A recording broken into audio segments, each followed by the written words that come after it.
I'm at EuroPCR with Dr. Danny Deaver. Rabin Medical Center, Israel, and Washington Hospital Center, DC, came together for a study on using TAVI to treat failure of surgically implanted prosthetic valves. Now, I talked to Dr. Cribier about an hour or two ago, so I wanted to just say this is one of my favorite topics today, obviously.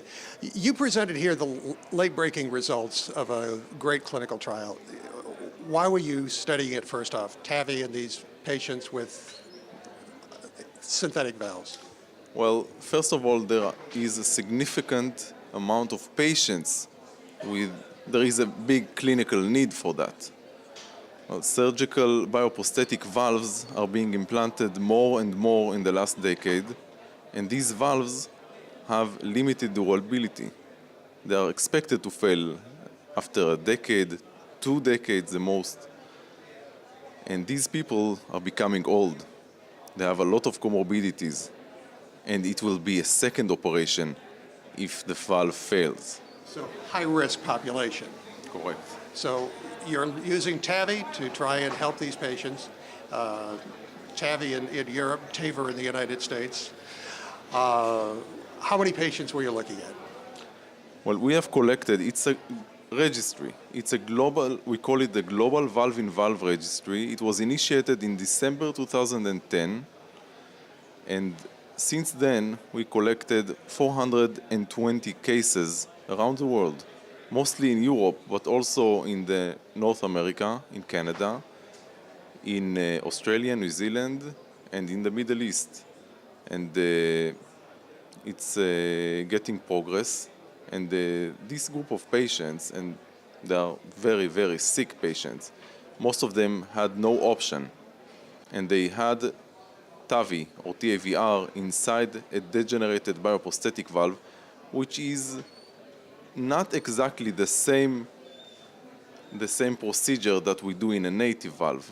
It has, first of all, we do not have data on that procedure. We had only several case reports and case series about that. So we wanted to know what is the efficacy, what is the safety of the procedure, what is the limitation of the procedure. And I think we got some data already about that from the registry. I mean, when Dr. Cribier first started TAVI years ago, the one thing that he really looked at was these are high-risk, inoperable patients. You've got the same kind of, even a more difficult group, if anything. So what did you find using this valve-in-valve approach?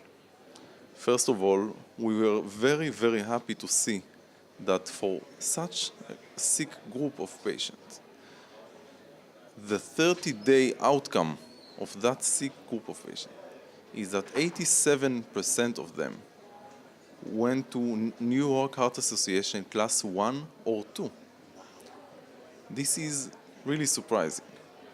And also the survival, or I could say the opposite, the death rate, was not so high as we could expect for these sick patients. For a very high-risk group, right? And when we divide the patients according to the mechanism of failure of the valves, because this is not a homogeneous group of patients. There are patients that have regurgitation of the valve, patients with a stenotic valve.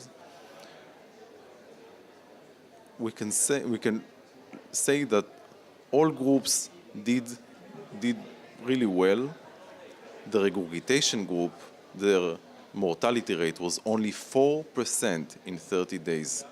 Only 4%. This is one of the most amazing results for TAVR cohort that you could find. And also the 1-year survival rates and the clinical results are quite outstanding, I would say. So where do we go from here? Do we need more data, or are you ready to say, if you have a patient like this, let's try it if you're really good with TAVR? First, these are the good results. We have some limitations of the technique that we saw already. We have some safety signals that we saw. We had 8 cases of ostial left main obstruction after the procedure. This is much higher than in native TAVI procedures. We had many cases with malposition of the TAVR valve and a need for a second TAVR valve. So it will be the surgical valve, first TAVR valve, and the second TAVR valve.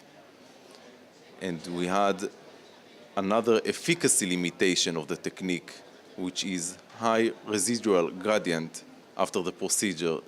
So especially in specific situations. So we are collecting the data and we learn from that. What are the situations that the technique is good at?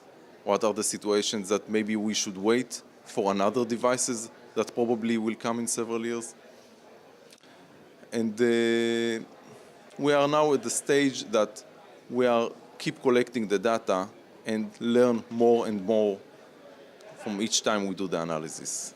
I think it's really a positive study overall, and I like the idea that we have a new option for a group of people who have been very, very sick. And if you want to read more about this, we will have an article regarding the presentation here at EuroPCR in CardioSource Interventional News. I'm Rick McGuire.